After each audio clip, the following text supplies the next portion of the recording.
बहुत से पेशेंट जिनकी स्किन ड्राई होती है और रूखी है और उसमें कोई जान नहीं है, कोई ग्लो नहीं है, उसके लिए ये रेमेडी है और ये साइंटिफिक बेस्ड है। इसको आप दूसरों को भी शेयर कीजिएगा। इसमें योगर्ट लेंगे। योगर्ट में लैक्टिक एसिड होता है जो बुनियादी तौर पे माइल्ड पीलिंग एजेंट है, और सेकेंडली वो हाइड्रेटिंग एजेंट है। तो इत 2 टेबल स्पून फुल इसका ले लें, और 2 टेबल स्पून फुल ही आपने हनी का लेना है। हनी जो है वो वंडरफुल पैक है एंटीऑक्सीडेंट का, मिनरल्स का, और इसमें भी लाइटनिंग एजेंट है, और उसके अलावा ये हाइड्रेटिंग एजेंट ज़बरदस्त किस्म का है।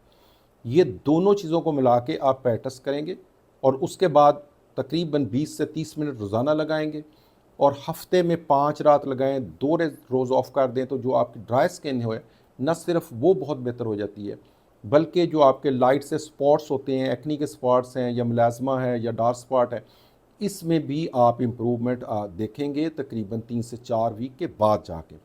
तो ये इसको आजमाएं और मुझे इसका फीडबैक भी दें।